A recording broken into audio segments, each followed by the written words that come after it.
maturing team, and the young boys were coming on great.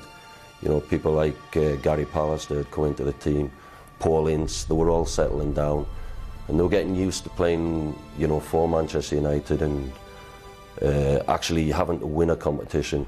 So the FA Cup would give them a lot of confidence in that. And they rose to the challenge great. From left back, an inspired run on the far side, a chance here, and a goal! That was the start of it. Then anything was possible for Manchester United after that. Manchester United have won the FA Cup and equalled the record of 7 outright wins. Manchester United celebrate Alex Ferguson's first major trophy at Old Trafford.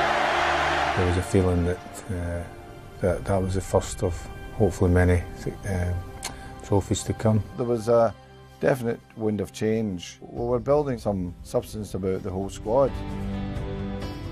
They were great characters. I mean, they took that character on the field as well, you know, the character shone through when they were playing football. For Sir Alex to get them all together, to perform the way they did, you know, took a hell of an effort.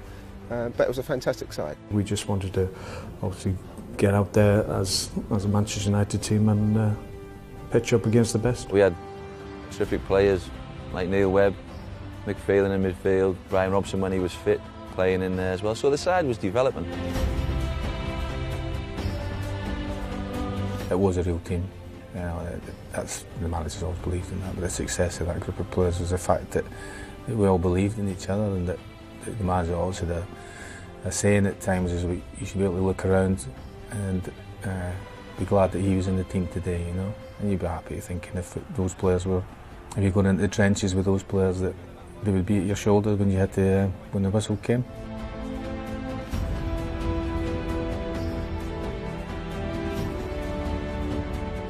We were the first team back in after the ISIL disaster, so we felt, to a certain extent, I think, that we were flying the flag for British football again, and so we wanted to make a good fist of it and try and make an impression. After ISIL, and we're banned for 5 years, you know, I'd gone into the semi-final of the European Cup with Aberdeen the year before, and then the next season I'm not getting European football, you know. So it was strange for me because I'd been used to the European football, whereas England was this 5-year ban.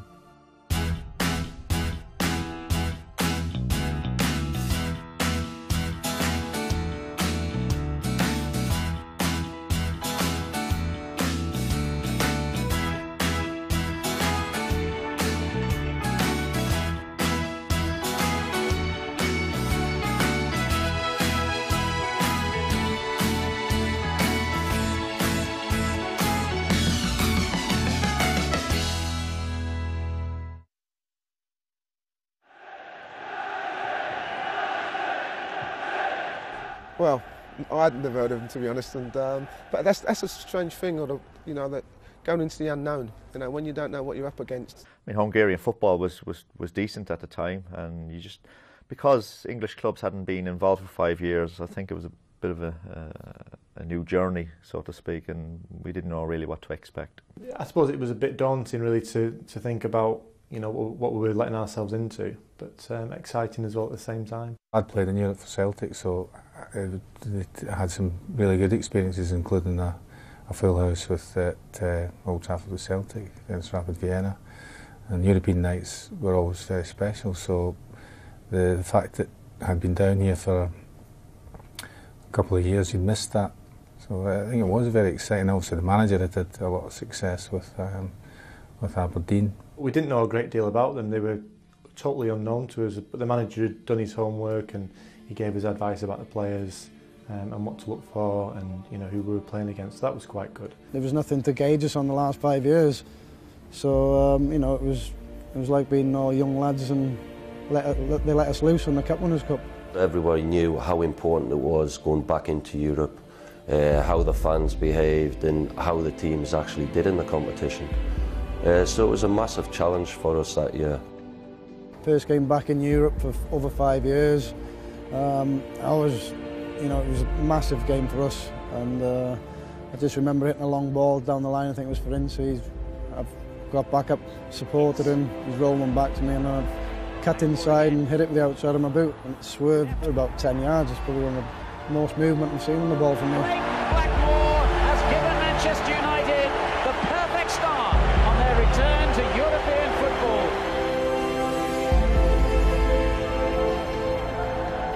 Alistair got up. Oh, so close to an own goal, and that really was a good save by Bodnar. Still in. Beardsmore with the shot. A very similar position, just a little chip in into the far post, and Webby'd made a good run. Doesn't make many runs, but because he's usually the deliverer with the ball, he's a passer, but he made a run into the box and I happened to put him through for the goal. Oh, good turn by Webb!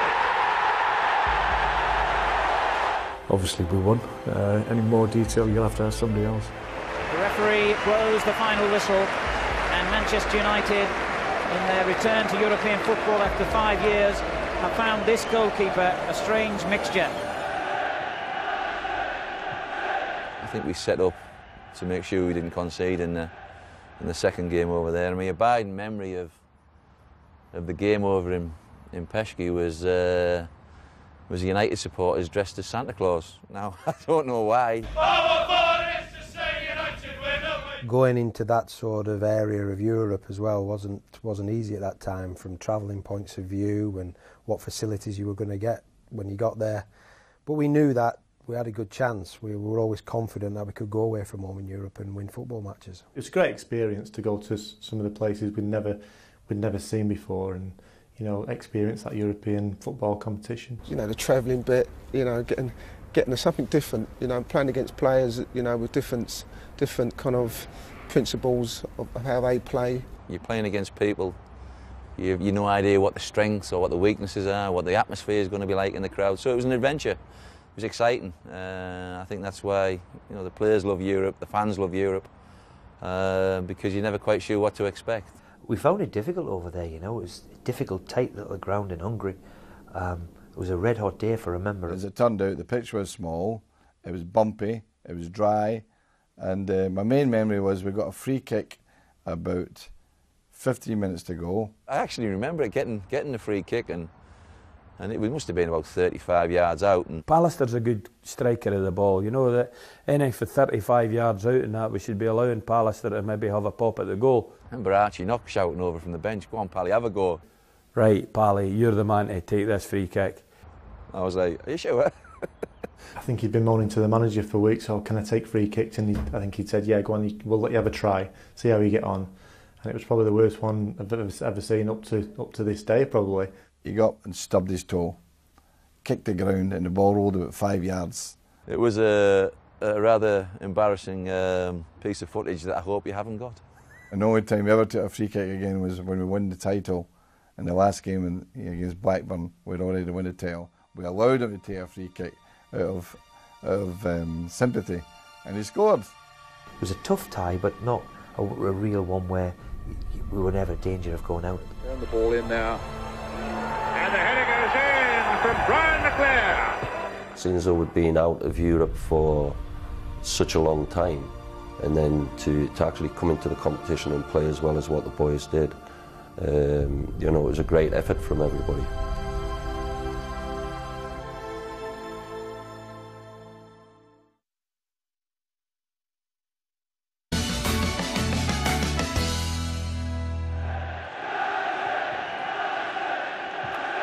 I didn't even know we played Wrexham in the Cup Winners' Cup. Getting to my age now and being 20 years on, then it takes a while to grasp all these things back again. Well, I was delighted when I heard that, obviously at my hometown club, and I was really looking forward to it. It's fantastic, isn't it, that Wrexham had got so far in the competition. They got an incredible draw. Both games were going to be sellouts, and it was a harder. It was much harder than probably the results suggest. Pallister waits for the corner. It's Steve Bruce though. It's Brian McClare. It's United in front.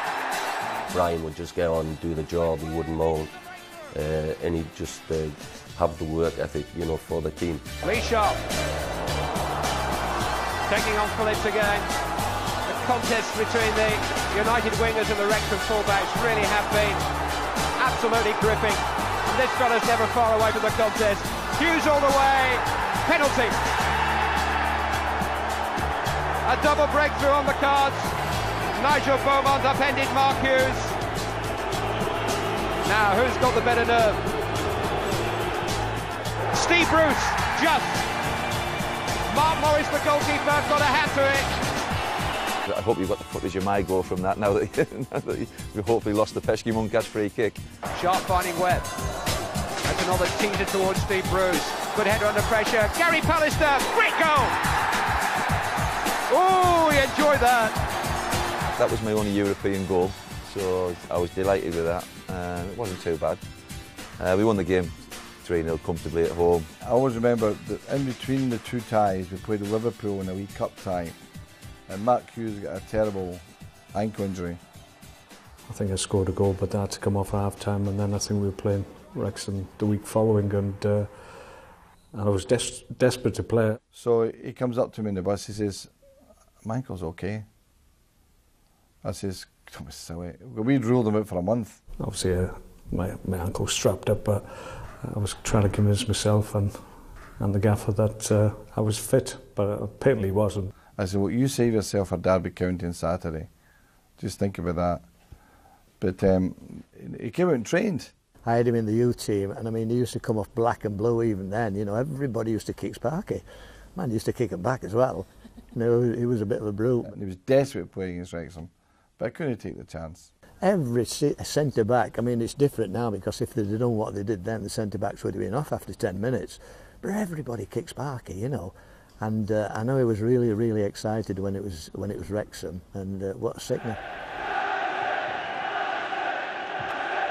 We've quickly found out from European rules that you had to spend the day before in the country that you're competing in. So even though Wrexham was 45 minutes down the road, we had to go the day before and stay in a hotel. I seem to remember we had a training session on a park pitch about a mile from the hotel at Wrexham, and you think of it now, and I mean it's crazy. It would never happen to a Manchester United team. We just saw a patch of grass and said, well, we'll train there just before the game, so I don't think that happens now. Obviously this stand wasn't here, this has just been built, but I think that stand, the front seats there weren't there, that was standing as well. I know that's the same because when I played at schoolboy level that was the same, and it's not changed one bit. Maybe they put a new roof on it, but it's the same stand. As Wrexham backpedaled furiously under pressure, particularly from Ince, they began and in the end set up the shot which finished the move. But Phelan was a little bit wild with his effort. Ince looking dangerous. It's a great run this by Ince. Turned in by the goal poacher, Mark Robbins. Mark was a very, very good finisher. Outstanding finisher. When he got a chance, he could score. But Pallister reaches it and kept off the line at first, but I'm afraid as far as Wrexham are concerned, it wasn't enough because following in was Bruce, and that's 2-0. He used to knock the corners in for him, and knowing that he'd throw his head in there, as you can tell now, but yeah, he was fantastic for us, Brucey. It was closer, full house. I don't know, it probably wasn't being in Wrexham. We haven't got enough people in Wrexham to fill it. They give me enough stick anyway, the ones who were here. But it was nice to turn them over, obviously. The final word is winning, and all the stick for 90 minutes off the North Walians. It was nice to turn them over in the end.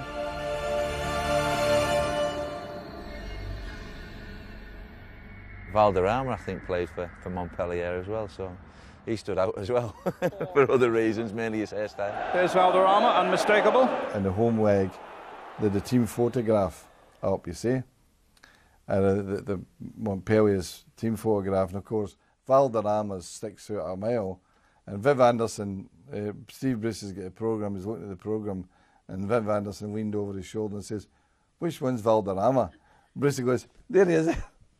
It was a really tough side, probably the toughest side that we were going to face, and it was very, very hostile, and of course they held us at home. Well, here they come to a crowd of around about 40,000. European competition, such a big part of the old Trafford tradition. It was Manchester United who pioneered the very concept. It's good to see them doing so again. And really a special night for British football as well. United the last British survivors, and here's Lee Sharp making a great burst to clear! A wonderful start for Manchester United! A fabulous start by United! Phelan forcing it through to McClare, tries to get it back to Ince. Over on this right-hand side, both Robson and Blackmore. Blackmore with a lot of pace here, gets a corner. They mustn't concede anything here tonight, Manchester United. Away goals in the event of the tie finishing level on aggregate. Away goals do count double. You know, we were 1-0 up, things were going great, and then all of a sudden their left winger played a fantastic ball across the box. And I just stuck my foot out to try and put it out for a corner, and it bounced off my shin, it bounced up off my shin and just flew in the back of the net, and it looked just ridiculous own goal. You probably won't see many worse. This could be a problem, it's a goal, an own goal there by Martin.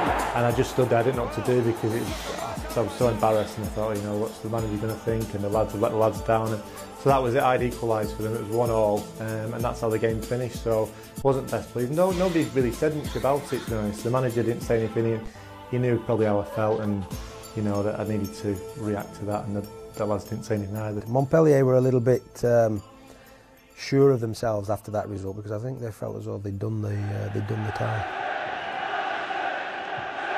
We went there quite relaxed, really. You know, I think we went and we trained on the pitch. We allowed the supporters into to watch us training, which was unusual, you know, at the time. But Montpellier were a good club, particularly at home.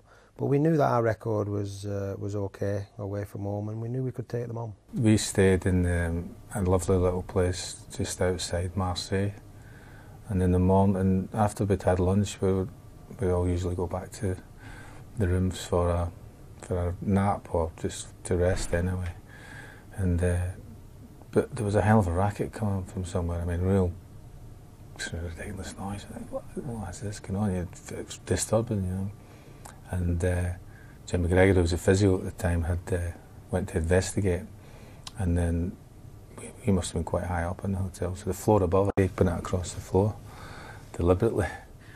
Yes, until he'd stood and watched her for a period of time until she'd kind of noticed him, and she went, then stopped doing it, you know. So I'm not saying that there was anything, but she was certainly doing it for their purpose. They got stuck into us, particularly in the away leg. I mean, we had an awful lot of work to be done away from home. I think it was the first time I encountered these. They had drums behind the goal, behind one of the goals or something like that, and these people playing drums the whole match. That was in the away game. To be honest, after 35 minutes, they were miles a better team. They were all over us. Valderrama was playing. I think Laurent Blanc was at the back, and we needed something to happen, really. Clayton Blackmore hit a shot from a distance of a free kick, and the keeper probably should have saved it, but it slipped through his hands. Blackmore shot, and it's in there!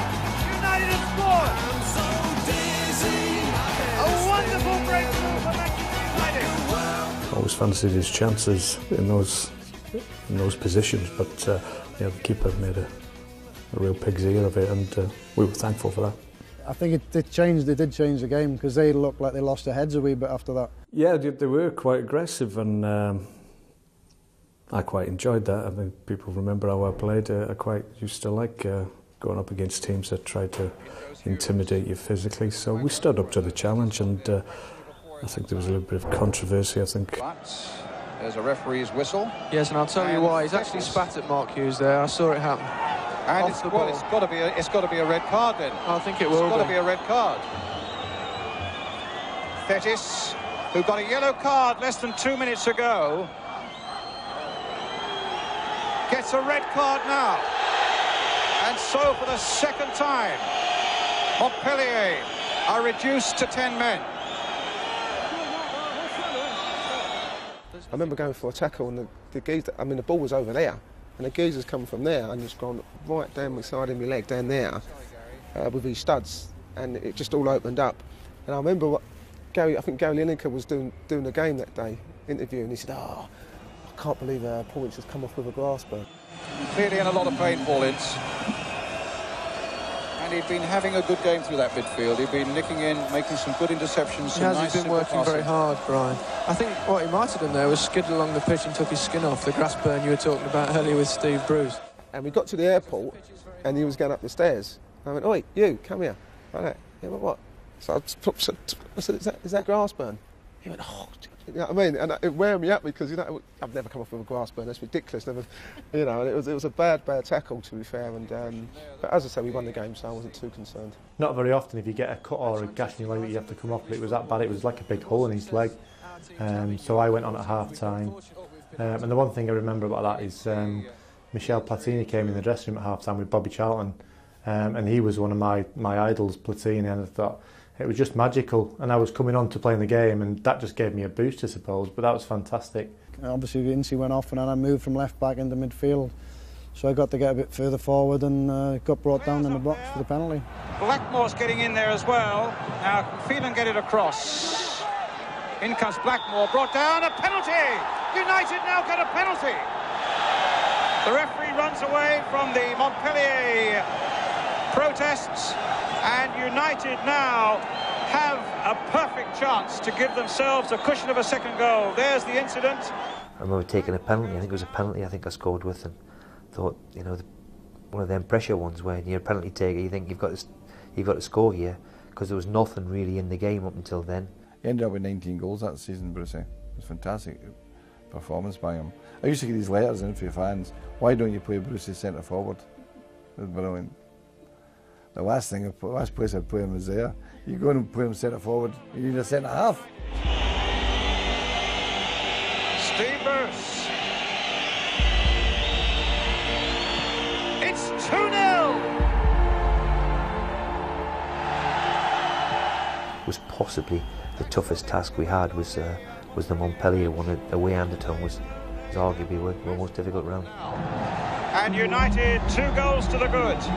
3-1 on aggregate. 2 away goals. I thought that was probably our best performance, other than the final itself. It was quite eventful, a lot of incident in it, but deserved to go through.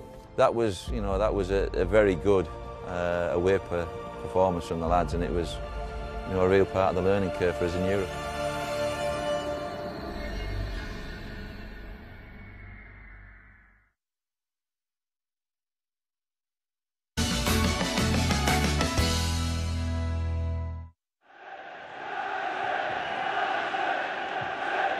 Leisure Warsaw was the biggest pitch in world football, I think, and it was like 140 yards long, which suited us in a way because Lee Sharp was very, very quick, so he was just belting past the full-back, so it was a very, very open game over there. It was a funny old stadium as well. It wasn't a proper stadium. There was like people stood around the pitch without stands there. It was strange. But that's what it was like, I suppose, back in the early days when we got back in Europe. Leisure Warsaw pitch is absolutely massive. You know, it's big wide pitch, open spaces everywhere, and we played really, really well. I remember starting the game really well and feeling very comfortable. And as the manager says, sometimes in Europe the roof can just fall in, and they scored. And we're 1-0 down, you're thinking, how's that happened? And a chance now, and a goal! For Legia Warsaw! See if Sharp can do something about redeeming the situation. Everybody in there, Webb's in there, McClare's in there! That's exactly what we needed. That is brilliant. A very underestimated player, Chalky. You know, he's a fantastic player. You know, for the club. Ran his socks off. Always popped up with important goals as well. Yeah, I mean, unbelievable that he scored in every round prior to the final. Rager stayed down. Hughes, a little dummy by him. Oh, fabulous goal! Mark Hughes! Hughes on a rapid turn there.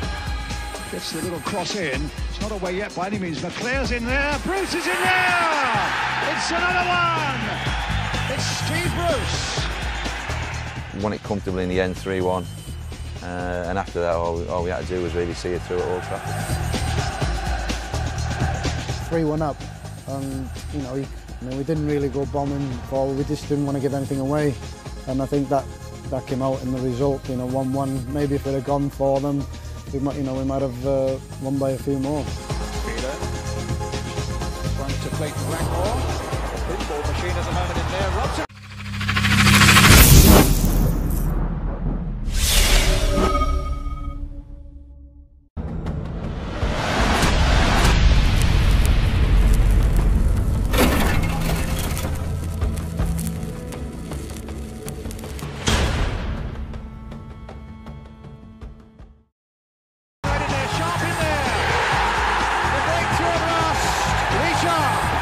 It was a nightmare for defenders. I think it was his crossing ability as well that really stood out. Once he hit the byline at great pace, he had the calmness to deliver great balls into the box as well. So again, when you're looking at people hitting the peak, I mean that was one of his peak years without a shadow at United. He was absolutely awesome that season. He was very direct, very forceful in his running. He had shades of Gareth Bale, you would say, because he was obviously burst on the scene and nobody had heard from him. I think he came from Torquay and turned up one day, and I think he actually tried to nutmeg me, which didn't go down too well. So he was put in his place. But yeah, when he burst into the side, he was really direct. Ryan Robson will lead his men to the Cup Winners' Cup final in Rotterdam next month for one of the great footballing occasions of the season. Well, he won the Cup Winners' Cup with Aberdeen back in 1983. Will he win it with Manchester United in 1991? We were 5th or 6th in the league at the time in that, so it was our chance for silverware, and what a great night it was. The only sort of interference to a certain degree was the shock of Archie Knox moving on to Rangers just before it. I was disappointed because Archie had been with me for a long time, from Aberdeen days and then to United, and he was part of the well, would you say, the resurrection of the club. The work he put in with me, with all the young players and the coaching at night time, and that it was a big loss to us that way. There's never a perfect time for that, and it was a disappointment for me as well, because you felt as if you were leaving Alec in the lurch a little bit, although he had plenty of staff round about him to cope with anything like that. But certainly it was a big disappointment for me to have to leave just in the week, I think, of the European final against Barcelona. We couldn't match Rangers' financial offer. That was the nuts and bolts. Manchester United couldn't match Rangers. It's ridiculous when you think about it. But at that time, Martin Edwards had his financial structures at the time for staff, and he wasn't prepared to change it, which was disappointing for me. The boss didn't want to bring anybody else who was different in, so he just brought Eric Harrison up from the youth team, and Eric came along with us and did a bit of the coaching. I thought that was a great move from the gaffer, because Eric's a great bloke and a very good coach. That was brilliant, absolutely brilliant. I mean, I loved it really. I'd rather be down there than up in the stands. You can get a little bit more excited down there, and I'm a bit excitable really, and I loved every minute of it. The manager, with him winning the competition with Aberdeen years before, he was really keen to follow on from the FA Cup and win a competition again. If you've got a little bit of background knowledge, if you've got the experience of being there before, you can always pass down those thoughts to players that haven't been there. But we had a few players who were international footballers as well. We weren't inexperienced in that department, but it was just putting it all together. The manager had the difficult task of naming the right team, because I think we'd got beat in the previous final just before that against Sheffield Wednesday. I think that we did go as underdogs. Because I always remember Steve Archibald phoning me, and I says, "Were you on the spy?" Because he played for Barcelona, lives in Barcelona. We're chatting away, because I'd gone to see him. I'd gone to the game with Steve 2 or 3 weeks before, and Stojkovic done his hamstring in the game. I was about the final, which was good news. That was a huge boost for us, I think, because he'd played such an important role in Barcelona actually getting to the final. He'd really come to the fore as a world player on a world stage. So when he was missing, from that final lineup. I think it was a huge shot in the arm for the boys, because that's one potent threat that was missing from the Barcelona side. I knew I'd come to a massive club, and then you get this run of European football and you think this is where you want to be, this is what you want more of, and to get to the final and then you know who you're playing against, they don't come any better than that. It's good to win domestic competitions, but to actually go on and play against the best players in Europe and actually win a competition, that was another great challenge for everybody. I'd gone to see him a couple of times and I was quite confident with you know, how they played, you know, and also when you play Barcelona in the final, you know, it's not going to be an easy game. It wasn't an easy game, but you know, I think we're the better team. Mr. Ferguson pulled a master stroke. It's not often in a team talk we're all scratching our heads where he man-marked their centre-half. And I gave Brian McClare the one job just to look after Koeman, stop Koeman playing, and he did it fantastically well. Pointed to me and said, if you do your job today, we'll win. He was the one who started all their play and set their play up. When they're in possession, you make sure you're inside his shots. When we've got the ball, you can do whatever you want to do. So it was exciting and scary at the same time.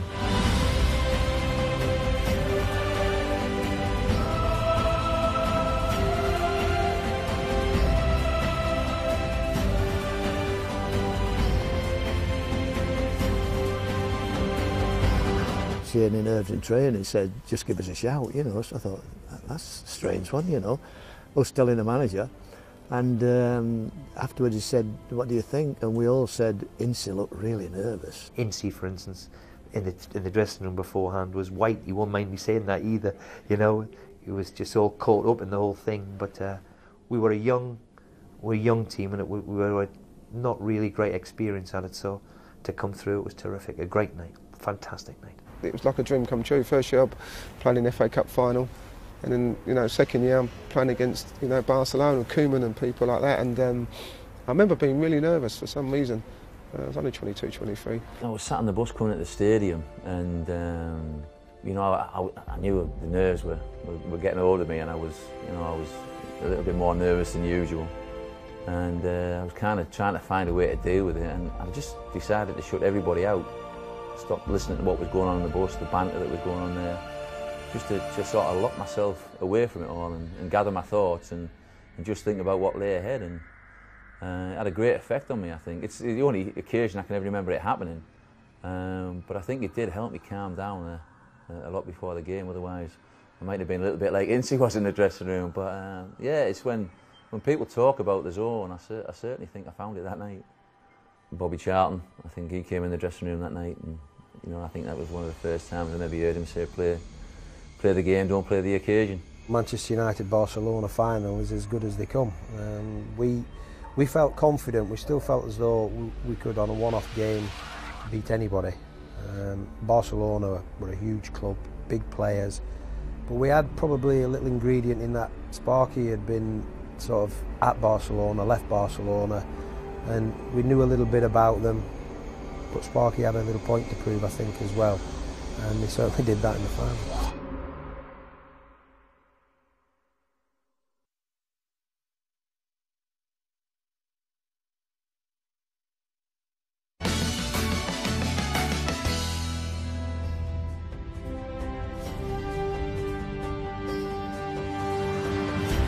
Well, this is the old tunnel that we walked down in 1991. It's no longer in use. The tunnel's on the other side of the pitch. This is where we came walking down side by side with the famous Barcelona team, the favourites to win on the night, and the adrenaline was pumping. You could hear the crowd as we got to probably about this point, and I'm sure there was a lot of nerves in there, certainly in our team and in that Barcelona side. And just listen to the noise as Manchester United and Barcelona take to the field.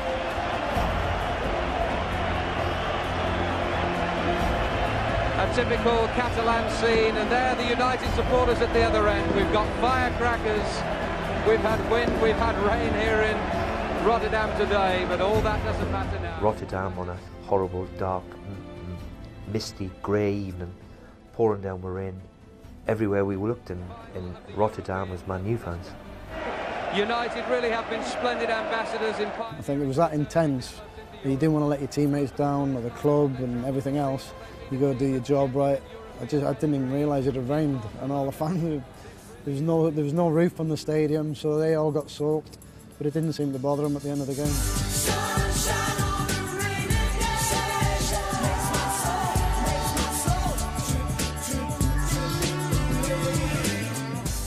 Alex, magnificent, isn't it? Ah, marvellous. What a support, eh? What an atmosphere! Fantastic. Well, hope's a great night for them. Everybody felt, you know, this is another turning point for Manchester United. If we can get another European trophy under their belt, then they'd be up and running. Barcelona wearing the blue strip get the European Cup Winners' Cup final underway. Manchester United in a strip of all white. Johan Cruyff had said about the two centre-backs for United weren't too adept at passing the ball. I think it was about 15-20 minutes into the game and Brian McClair made a great run and I slid the ball through when he went one-on-one with the keeper. Unfortunately, he blazed it over the bar, but I felt like turning to Johan Cruyff and saying, see, we aren't too bad. That was a glorious opportunity, and Brian McClair, who scored in every round. What a good pass by Pallister. Shaw, Robson. Black stays down, and Hughes on his way. Nando's after him. Hughes now onto that right foot.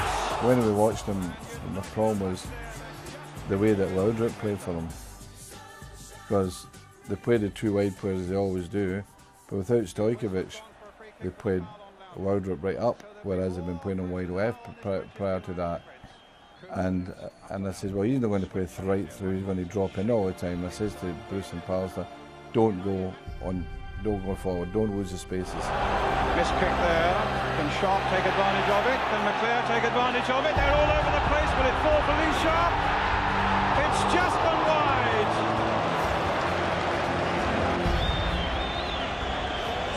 Everybody knows how tough Sparky was and the way he could hold the ball up. But on that night, it was his evening, you know, with the 2 goals that he got. I think he stole the first goal. I must say that. I think he stole it from Steve Bruce. Steve Bruce never forgiven him for his day, because it was good in, I think. He said it was good in. Brucey still tries to claim one from the final. Well, it's my goal. I understood that, and I think Brian was one who picked me out, but it was one of them horrible headers where I headed it and it hit my shoulder and it took it over the goalkeeper. But I'm just going to say to you, if you look at the footage, look and come and see who celebrates with me. I think it's practically the whole team apart from Husey. I was a striker and I was there to score goals, and I was conscious obviously when Brucey obviously headed the ball goalwards. I'm thinking that there's bound to be a defender who's going to run back as I'm running forward to try and clear off the line. So my intention was just make sure he went over the line. I wasn't trying to nick his goal or whatever, but he probably feels a little bit aggrieved. It was one of the most disappointing things as well when I look back and when you score in a European Cup final, you think, yeah, it's what dreams are made of. You just scored in the European Cup final, then through the mist and the haze, I looked up and said, Hughes, 62 minutes. Hughes? I just jogged back to the halfway line and then looked up at the screen and there was my name. I didn't even know you'd tapped it in. I just knew by the reaction of that was going in anyway, whether who tapped it in or what was on, but we'll have that debate forevermore. Okay, you can all jump on Brucey and give him a hug, but I've scored the goal. I can remember Sparky's second when he takes the ball out wider, and then as only he would, you know, instead of side footing it in the goal, he thunders it into the goal for a great finish. Everybody, I think, knew once that second goal went in that there'd be no comeback for them. There's a chance for another one here. Maybe not now. Yes, there is! A fantastic goal by Hughes.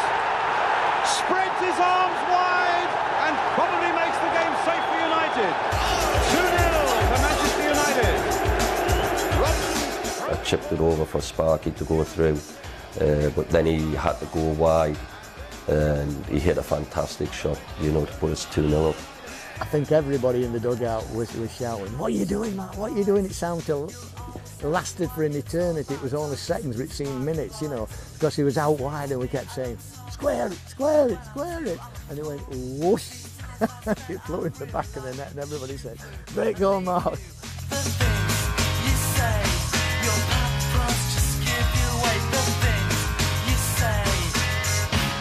You're unbelievable.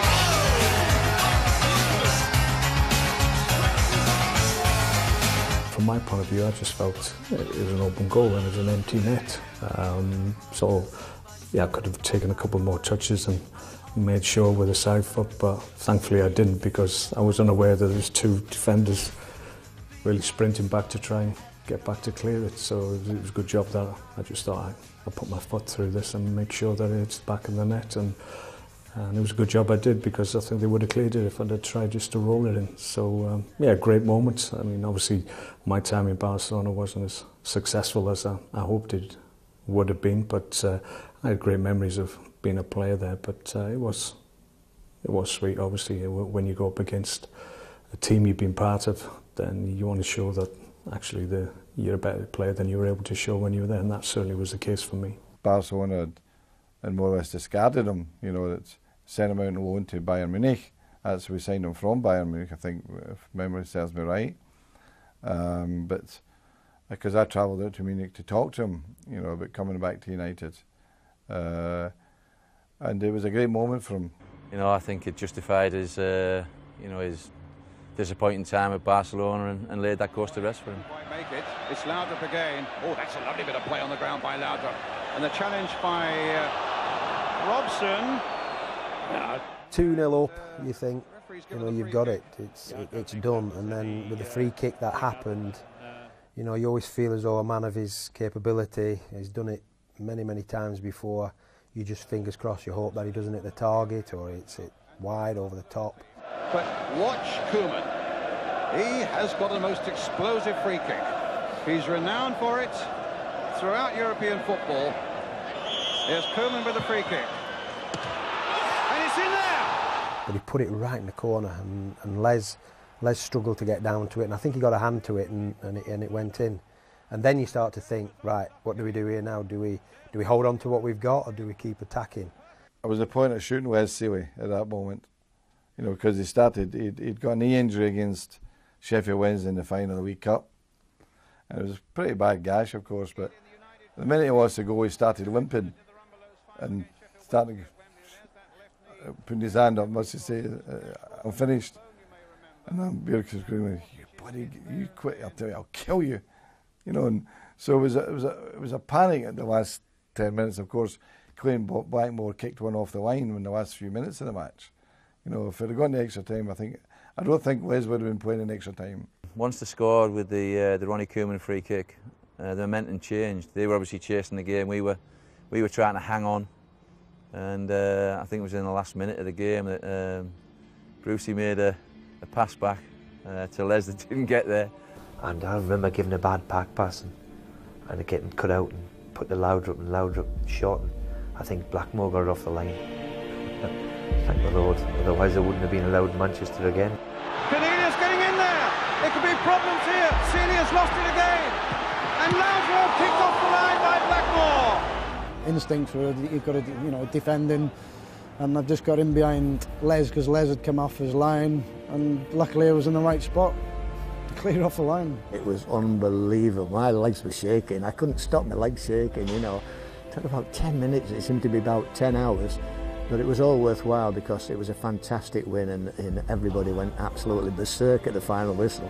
We just kept going and threw our bodies at things, and in the end we came out on top. And they were a good side as well, the likes of Koeman and Laudrup playing in their side, and we had to be on our mettle. But in the end, the team that was better on the night, which was us, I think overall, deserved to win.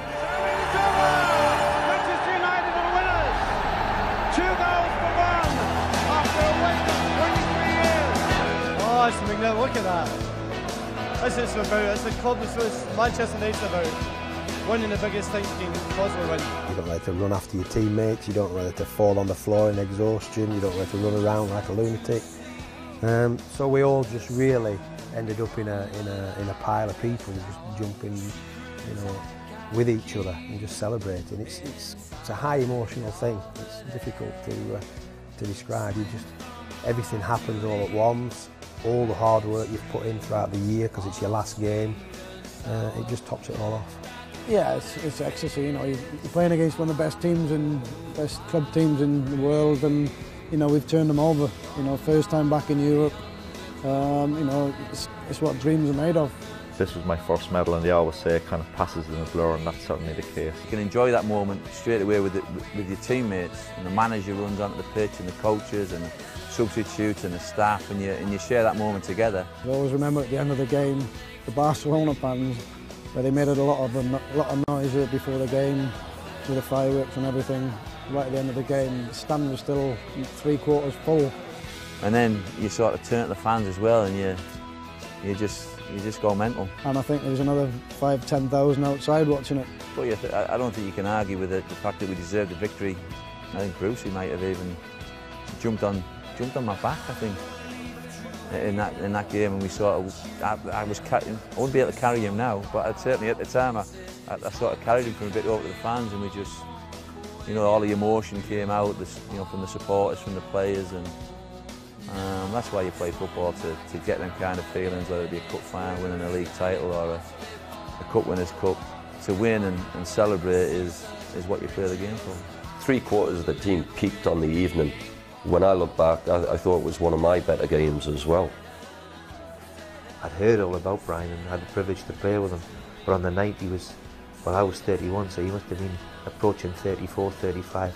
I thought he'd give one of his best performances in a Man U shirt. You know, I did an interview on the side of the pitch as I was going round, and I wasn't making any sense. I was just telling everybody how brilliant it was, and I think that was the only word I could use at the time. Gary, congratulations! Brilliant, absolutely brilliant. That's brilliant as well. I think it's just brilliant.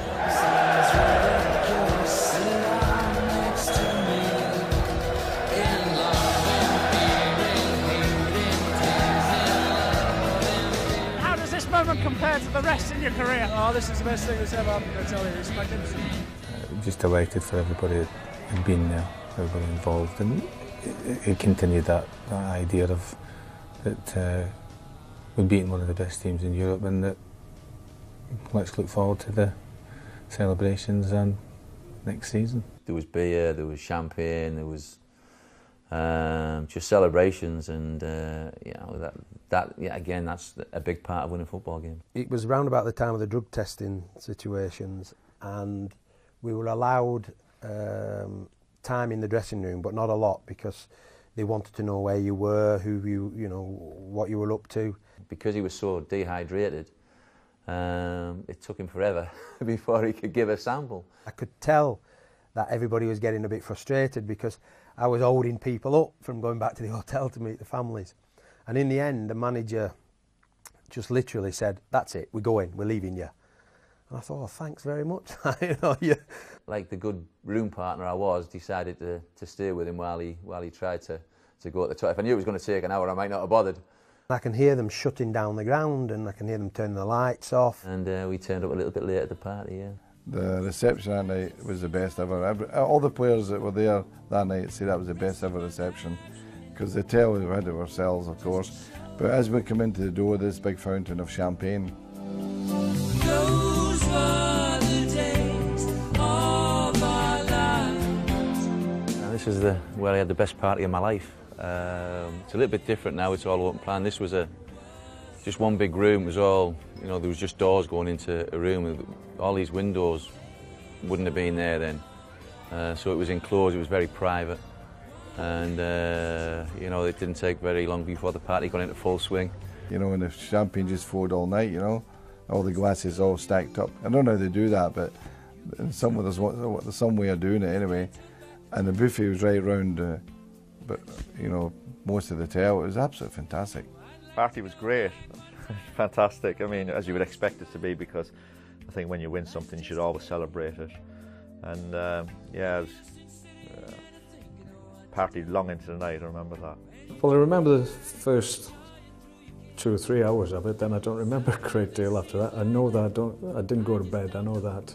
I remember Mick Hucknall being here on the dance floor spinning on his back, which was quite funny. Apart from that, the rest was a blur because I was out of my head. But it was one of those special nights at Manchester United. I'll never forget the manager coming around with a box of cigars and offering it to me, and I thought, oh, is this a trick? Is he going to see what I'm going to do here? He's going to see whether I like a cigar, whether he thought I was a smoker or what. So I can't remember whether he actually took the cigar or not, but I'm sure by the end of the night I'd have been smoking one. All of us celebrated the way it should be. I think we went to bed at 7 and got up at past. I've seen pictures in the morning, obviously, with the trophy, and look a bit worse for the wear, to be perfectly honest. This is the lift that I got stuck in on the morning after the party. It's as I remember. It looked knackered then. It still looks knackered now. And yeah, it must have been about 8 or 9 o'clock in the morning. It was kind of an early set-off to get to the airport. And myself, Neil Webb, my Mrs Mary, and the FA representative Adrian Titticum, that's his real name, got stuck for about 10 minutes in there. And you can imagine with a hangover, started to get a little bit claustrophobic in there, a little bit sweaty. So there was a bit of a panic. Fortunate these two ladies didn't get stuck in there. A friend of mine had come to the game because my wife had a kid and she couldn't fly, so he loved it, you know. So we get down for breakfast, and Rob will come down, and he said to my mate, he says, "Chris, you come with me." So he says, "What was it?" "Come on, come in here." So he went back into the bar and ordered a bottle of champagne. He says, "It'll look as if it's the champagne's for you." If you didn't really know of the actual enormity of what it meant to win a European Cup, then we certainly did when we got home. It was terrific.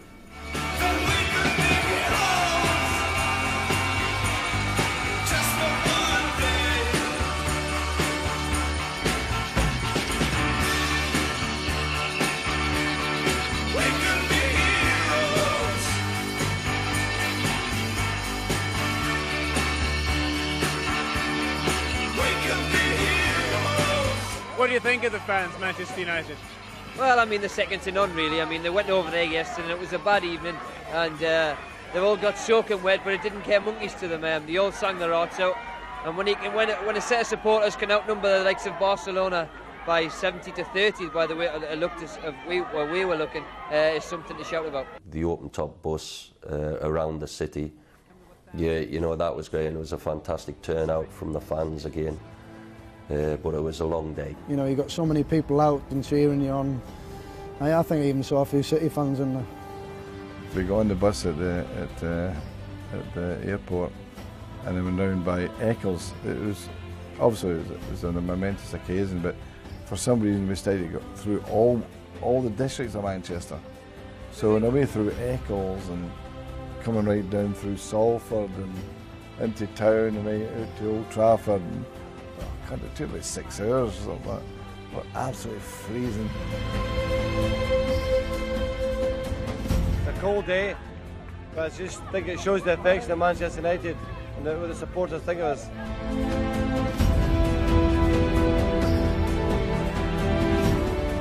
At the press conference the day after the game, I said, this team can go and win the league now. And after it, Dave Mead got hold of me and says, "You're a wee bit positive there." I said, "Christ, Dave, if we win a European Cup, why can't we win our league?"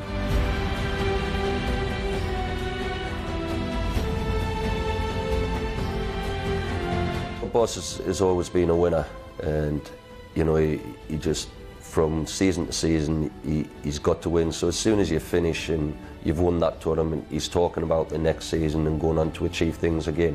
That was probably the catalyst for what we did, even more than the cup final. You know, because a European one, where you look at the history of the Busby Babes and all that business, and then you think, we're on that ladder now. I do believe, like, winning the FA Cup in 90 and 91, the European competition, I think that gave everybody the belief that we're good enough to go on and beat anybody.